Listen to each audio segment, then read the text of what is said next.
I'm Jenna Birching, and today in this video I'm going to be walking you through some of the Canon C100 menu settings, as well as some of the buttons on the outside of the camera. Let's get started.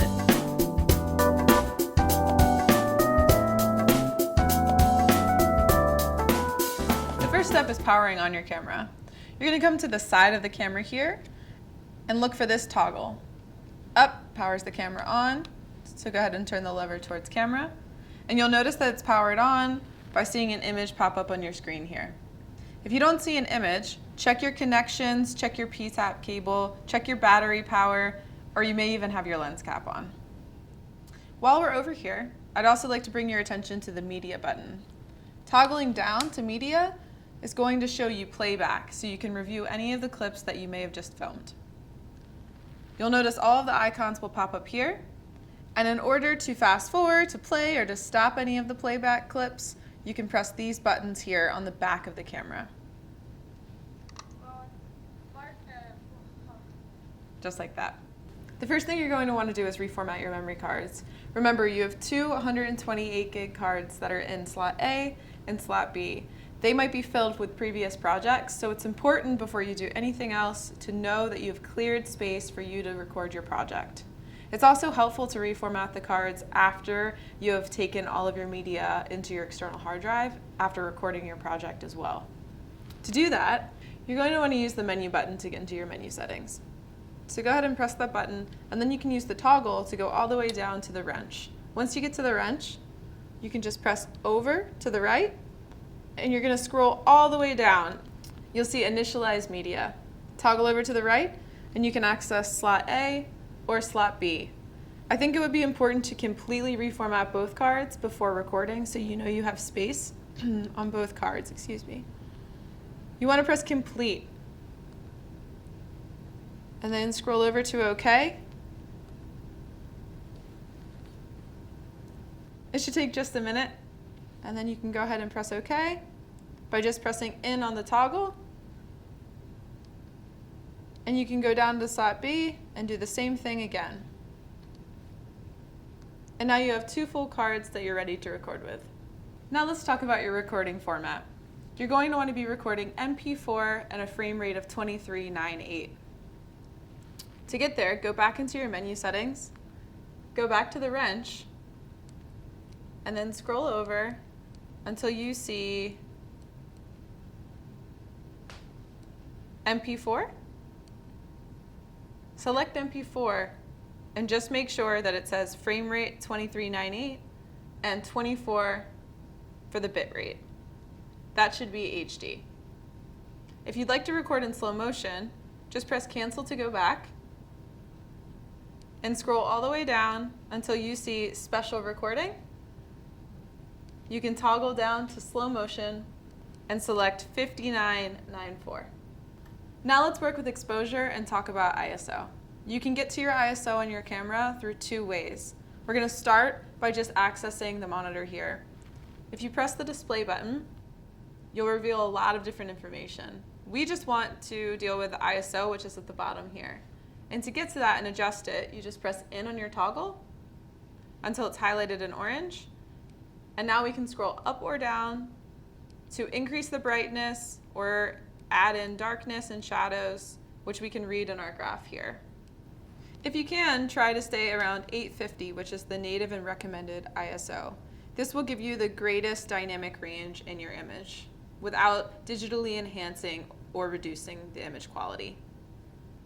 The second way to do it is from the side of the camera. So I'm going to turn the camera now, and you'll see a button here that says ISO.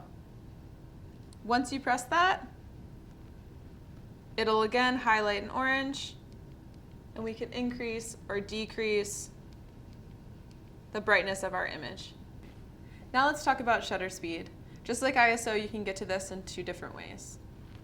We're going to press the display button on the screen until we get all of the information brought up, and then press our toggle and scroll over next to ISO until it's highlighted in orange. And what we're looking for is 1/48, which is double your 24 frames per second frame rate. The second way to do that is to again just move the camera body, and it's number 14 right next to ISO, We can press in that button, and as we come back here, we'll see that 1/48 is highlighted again, and we can adjust it there as well. Once you've set your shutter speed, you never need to change it. It's important to check periodically throughout the day to make sure it continues to say 1/48 in case you've accidentally touched a couple of buttons. The only time this would ever change is if you're filming in slow motion, in which case you would adjust to 1/120. Now let's move on to ND, or neutral density. Think of this as sunglasses for your camera. It's specifically great when you're recording outside during sunny exteriors, if you need to bring down your exposure, or if you want to maintain a shallow depth of field while maintaining proper exposure. To get to neutral density, you can go to the side of the camera and find this wheel here. Toggling it up or down will allow you to go through 2, 4, or 6 stops of ND. To show you an example of this, I'm going to adjust the aperture on the camera, which in this case with the C100 is on the cine lens. The aperture is the back ring. So I'll spin the camera so you can see. And adjusting it, we'll go from underexposed to, in this case, let's do overexposed to show you how the ND works. So let's pretend we're outside on a sunny day and we need to bring down our exposure. We'll go to our ND wheel, and if we push up, we can note here that it's 2 stops of ND. It's looking better, but still a little bright. Push up one more time, and you can see the filter is now at 4 stops, and it looks like a better image ready to record. But just so you can see, let's go one more time. To 6 stops, you can see how dark that is. So if it was around noon and full sun, this might be a great choice for you. As you've learned in class, white balance affects the color temperature of your image. So depending upon if you're inside or outside or what type of lighting is used, you will want to adjust your white balance accordingly. You never want to use auto white balance, which in this camera is AWB. Instead, you'll want to go through your display like we have for ISO and for shutter speed, toggle over all the way to the left, make sure AWB is not highlighted, and keep scrolling until you see K.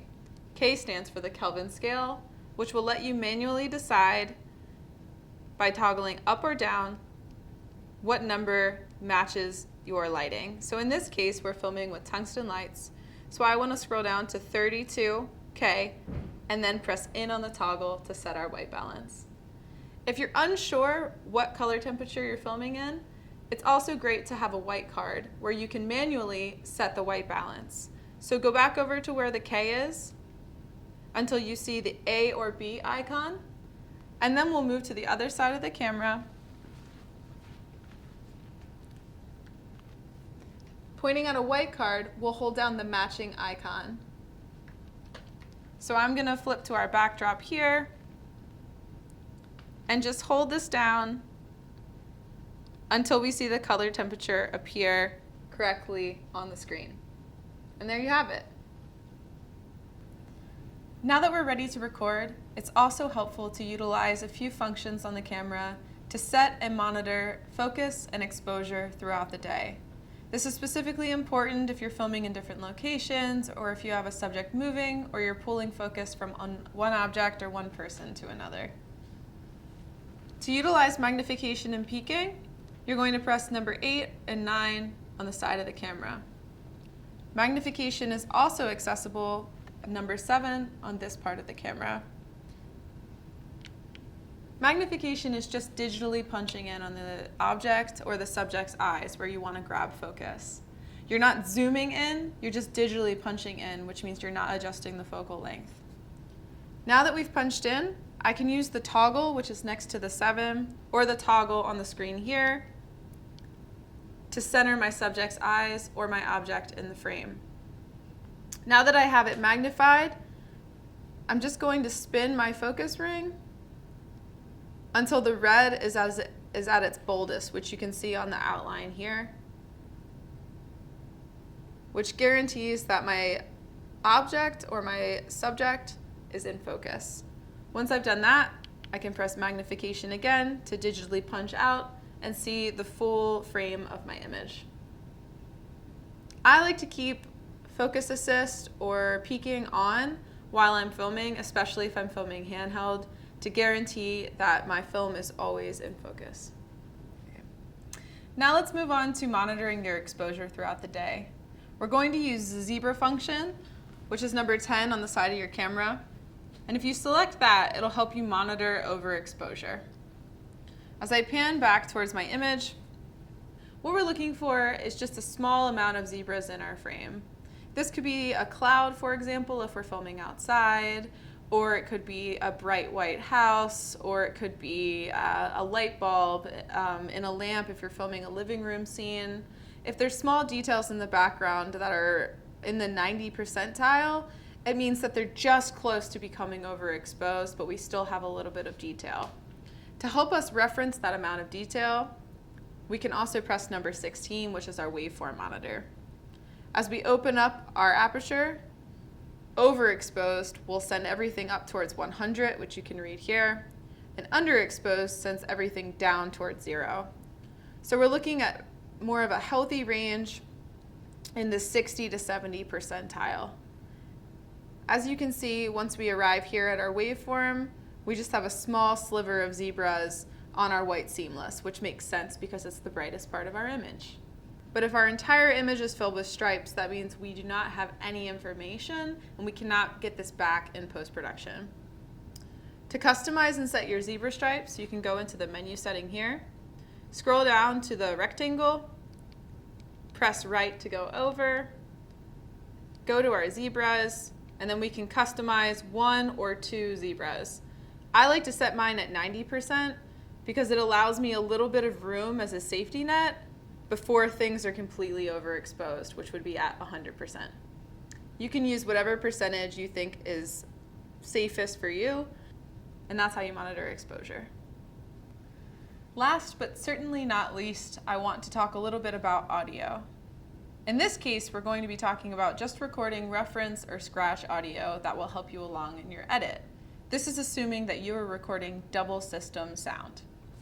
For monitoring your reference audio, your microphones are up here attached to the top of the front and top of the carry handle. You can set it to auto by going to A here, and then setting everything in channel 1 and channel 2 to INT for internal microphone. If you prefer to monitor your scratch audio, you can switch to manual and then use these 2 wheels at the top to adjust your audio levels. To monitor your audio levels, you're going to press display on your monitor. And as you talk, or in this case, I'll snap, you can see the audio levels appear in channel 1 and channel 2. Now you're all set up and you're ready to record. I hope you found this video helpful. For more information, consider reaching out to your professor or the production labs. Thanks for watching.